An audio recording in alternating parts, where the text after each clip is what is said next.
What would you do if a single, honest answer, given in what you believed was a safe space, threatened to destroy your family and your relationship with your children? In today's story, a father's confession during marriage counseling leads to a devastating betrayal. My wife, Chloe, and I are both 42. We found ourselves in marriage counseling after our relationship, once strong and full of life, basically went to shit after we had kids. Our children are our son Mason, who is 6, and our 4-year-old twins, Noah and Olivia. Over the years, countless issues and disagreements have driven us apart. A significant source of my own struggle has been working through the resentment I felt when our attempt for one more baby resulted in twins. This meant we had 3 children, not the 2 we had planned and budgeted for, forcing me to take on a lot of overtime. Compounding this, we are fairly certain our son Noah has both ADHD and ODD, and he is, to put it mildly, a nightmare child.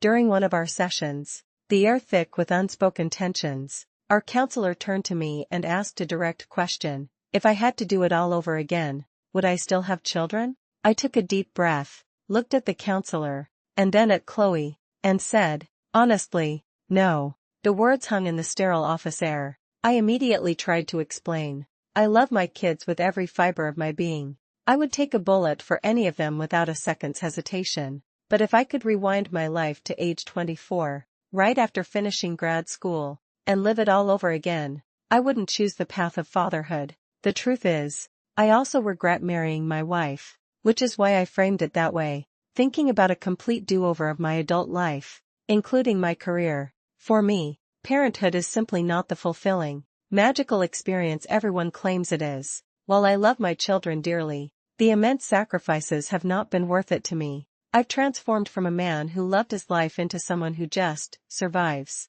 I drag myself through each day, working a job I hate to provide for my family, all while silently wishing this wasn't my life. Chloe's reaction was not one of understanding or even curiosity. It was pure fury. It was as if my feelings were a personal attack on her. And in that moment, her rage wasn't just about my words. It was the forging of a weapon. She had just been handed what she would later believe was her ultimate trump card, completely unaware that playing it would only reveal her own character and seal the fate of our marriage. The fight didn't stay in the counselor's office. It bled into every corner of our home. And then, Chloe did something unforgivable. She used my confession, my moment of painful honesty, and turned it against our child. She actually told our 6-year-old son, Mason, "Daddy wishes you were never born." Hearing that she had said those words to him made me livid.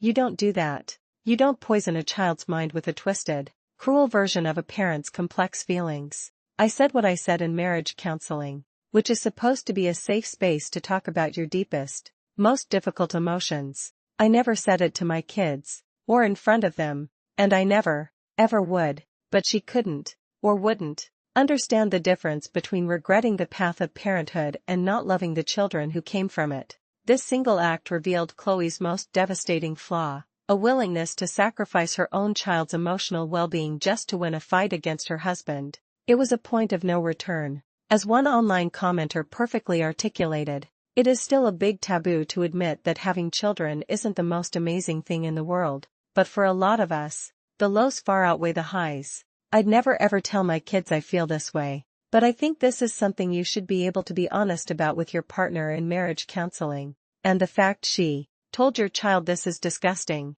that comment, and others like it, helped me realize I wasn't a monster. My life is an exhausting cycle of work and dealing with my kids, and people don't understand what ODD is. My son Noah constantly refuses to do what is asked. He gets explosively angry when told to do something he doesn't want to. He hits, he kicks, he deliberately annoys his siblings, he's spiteful, and he screams at and kicks me constantly. This isn't an occasional tantrum. It's all day, every day. It is hell. He has been kicked out of 3 different daycares because they couldn't handle him, and even my own parents refused to babysit him. We never, ever get a break. So yes, if I knew this would be my reality, I wouldn't choose to have him again. Most people wouldn't if they had to raise him. The fight has shattered any hope of saving our marriage. It's over. Now, I know Chloe will try to use my confession against me in divorce court. She'll paint me as an unloving father to get sole custody, take everything,